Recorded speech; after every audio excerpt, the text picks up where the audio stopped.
Adik-adikku, kembali kakak akan tampilkan lagi soal yang menarik. Kakak ingin mengajak kamu mengambil sudut pandang yang berbeda. Artinya gini, soal ini memang bicara tentang gerak vertikal ke atas. Ya, tapi kalau misalkan kamu pakai penyelesaian rumus-rumus gerak vertikal ke atas, itu dapat tapi lama deh. Ya, kita ambil sudut pandang yang lain. Apa sudut pandang itu? Kita ambil sebagai gerak jatuh bebas, ya, karena memang pada saat gerak vertikal ke atas ada di mana bagian benda itu juga turun ke bawah dengan gerak jatuh bebas. Jadi walaupun dia gerak vertikal ke atas, ya, kita ambil sudut pandangnya gerak jatuh bebas, sehingga soal ini bisa kita kerjakan dengan cepat, lebih cepat, ya. Oke, jadi kita ambil sudut pandang yang berbeda. Itulah cara gampang yang kakak berikan kepada kamu untuk melihat sudut pandang yang berbeda dari penyelesaian soal ini. Jadi bukan kita ambil dari sudut pandang GVA, gerak vertikal ke atas, tapi kita ambil sudut pandang gerak jatuh bebas. Ya, kita lihat. Oke, kita pastikan dulu kameranya pas terlihat, ya, untuk apa yang saya tulis. Oke, ya, kakak gambar dulu ya. Jadi ada sebuah batu dilempar vertikal ke atas dengan kecepatan awal V1, ya, gerak vertikal ke atas, ya. Oke, kakak gambar ini tanah,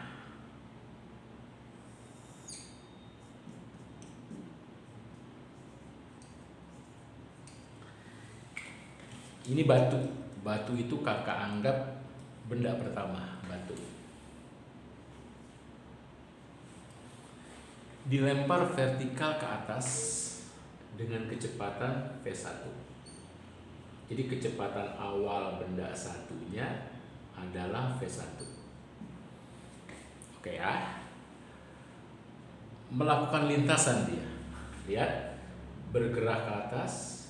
Suatu ketika dia akan berhenti di sini, ya.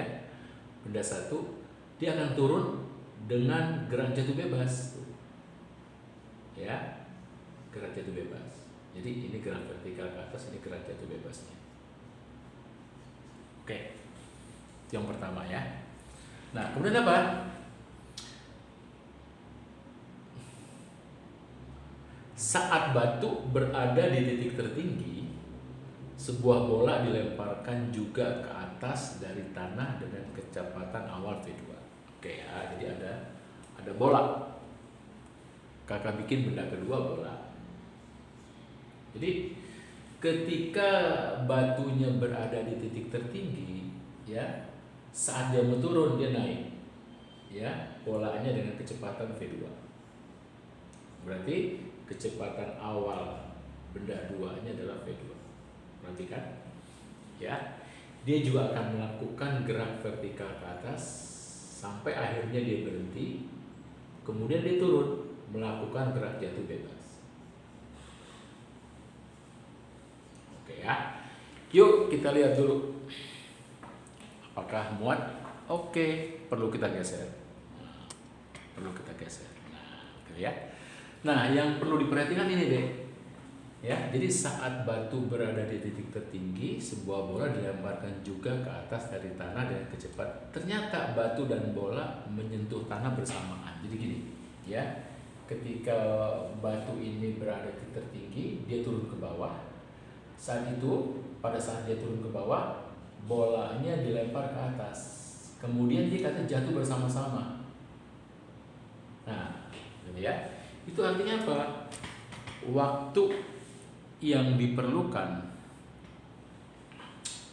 oleh batu untuk mencapai tanah adalah T1, ya, karena dia bersamaan jatuhnya dengan bola, maka kalau begitu T1 adalah, ini kata kunci di sini, T1 adalah 2T2. Nah, ini kuncinya di sini. Jadi ketika T1 benda satu turun ke bawah, ini naik ke atas kemudian turun ke bawah, jatuh bersamaan. Nah, berarti apa?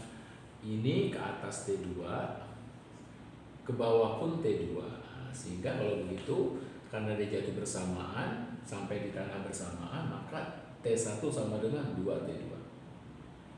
Ini kata kunci di sini. Ya, kata kunci di sini. Oke. Baik, selanjutnya pertanyaannya adalah berapa perbandingan tinggi maksimum batu dan bola. Nah, tinggi maksimum batu adalah H1.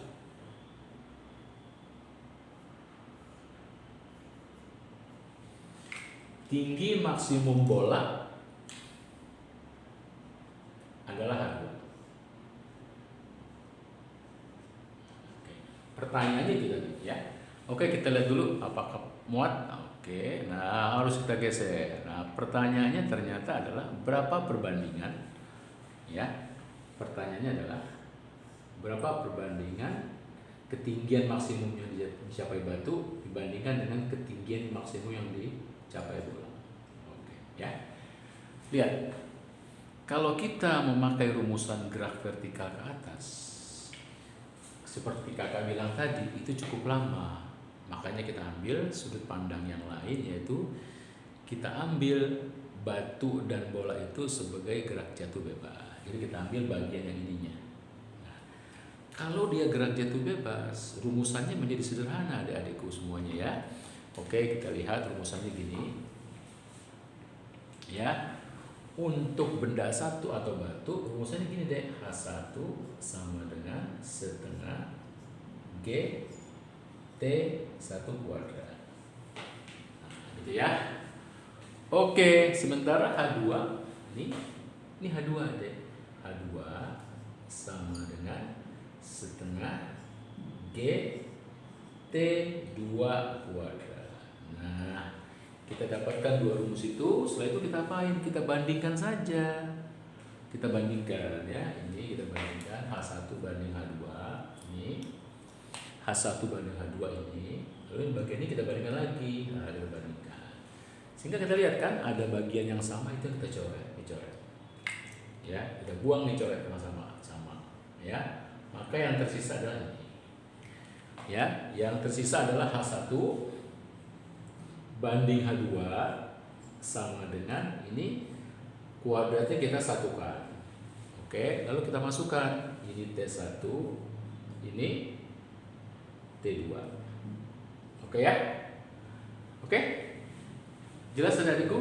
Oke, kita lihat dulu apakah masih muat. Oke, masih muat. Nah, ternyata dari sini kita jabarkan lagi kalau T1 itu adalah 2T2 dan T2 nya sendiri. Oke, kita kuadratkan sehingga T2 nya bisa tercoret.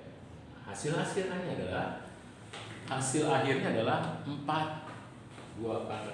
banding 1. Oke, sehingga kalau ditanya ini ya pertanyaannya, berapa ketinggian maksimum bola batu dibanding ketinggian maksimum bola adalah 4 banding 1.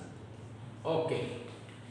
Yes, memang kadang-kadang kita juga harus pintar-pintar memilih sudut pandang ya. Memang soal itu jelas banget ya, soal tentang gerak vertikal ke atas ya.